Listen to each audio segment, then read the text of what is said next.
Akala nyo siguro lahat ng kainan sa mall ay mahal? Papatunayan ko sa inyo na diyan kayo nagkamali. Kaya tara, samahan nyo. Oh. Hindi lahat ng kainan sa mall ay mamahalin. Kagaya na lang nitong natagpuan kong isang micro-dining restaurant dito sa Kawit na hindi pa nga sikat at hindi pa rin kilala sa social media. Pero alam nyo ba na mala American style ang atake niya? Ang ilan sa mga ino-offer nilang bestseller dito na talaga namang napakasulit at masarap ay itong kanilang mga fresh submarine sandwiches na may high quality mga lasa, na may iba't iba at nag-uumapaw din sa mga laman na for as low as 110 pesos lang matitikman mo na. Bukod pa dyan, meron din sila ditong iba't ibang pasta, may carbonara, may pesto cream pasta, meron din silang mga rice meal tulad ng pork sisig, beef giniling, crispy chicken fillet at marami pang iba. Sisig sauce. Yan o.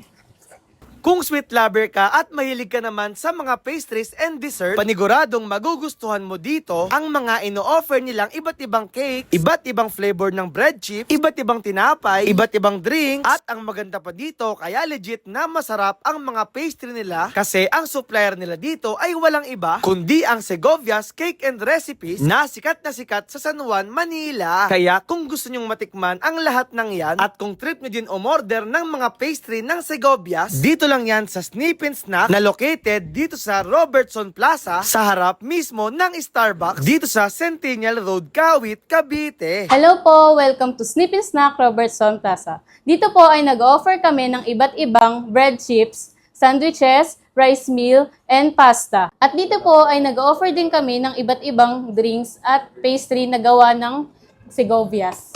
Meron kaming cheese roll, mamon, ube ensaymada, cheese ensaymada. Kaya kung gusto nyo pong umorder, pwede po kayong mag-PM sa page namin or pwede po kayong pumunta sa aming store. Ang Snip and Snack naman po ay open tuwing weekdays, 10 a.m. hanggang 9 p.m. at weekend po ay 10 a.m. hanggang 12 midnight. At located naman po kami sa Barangay Tabon 1 along Centennial Road at Robertson Plaza. At ito na nga mga tropa, matitikman na nga natin yung mga pinagmamalaking nagsasarapan at murang pagkain dito nga sa Snip and Snack Robertson Plaza. So umorder nga tayo dito ng mga bestseller nila. Kaya di lang patagalin, tikman na natin to. Let's go! So ang una kong titikman dito mga tropa is yung kanilang SS Stack na may ham and bacon. Ayan oh, grabe oh.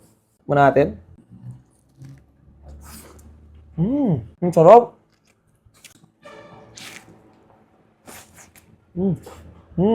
Yung tinapay nila ang lambot at premium na premium yung lasa ng tinapay nila. Tapos yung gamit nilang bacon at yung kanilang ham.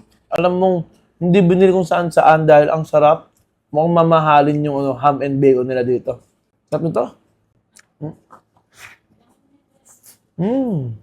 Ang harap mo. Tapos syempre, ang sulit kong titikman dito, yung kanilang pinagmamalaking pasta. Ito nga doon is sa mga bestseller nila, yung carbonara. Ayan o. Wow. Muna natin.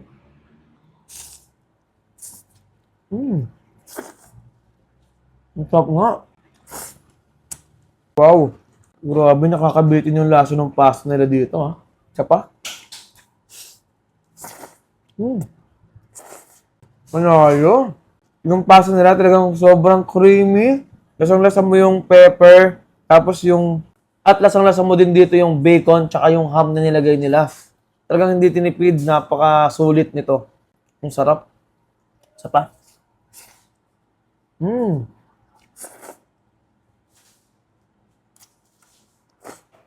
Tapos, meron pa silang garlic bread, oh. At ito nga yung kanilang pork sisig dito. Tikman din natin. Best seller din daw to nila, eh. Siyempre, ito yung sauce nila. Lagyan natin sa mga sauce. You know? Oh, you know? Natin yung sisig nila dito. Wow, ang sarap nga. Sobrang linamnam, para siyang may atay ng baboy. Parang ito yung mga sisig ng mga Kapampangan. Ang sarap. Tapos yung sisig nila dito mga tropa, hindi siya ganun kaanghang, kaya feeling ko, kayang-kaya nyo rin to, kahit may sili siya. Ang sarap. Meron yung itlog, nakasama, at naka-fried rice pa yung kanin nila dito. So tayo ng kanin, tsaka nung itlog, tsaka nung sisig. The perfect match. Tignan natin. Yun. Custard cake.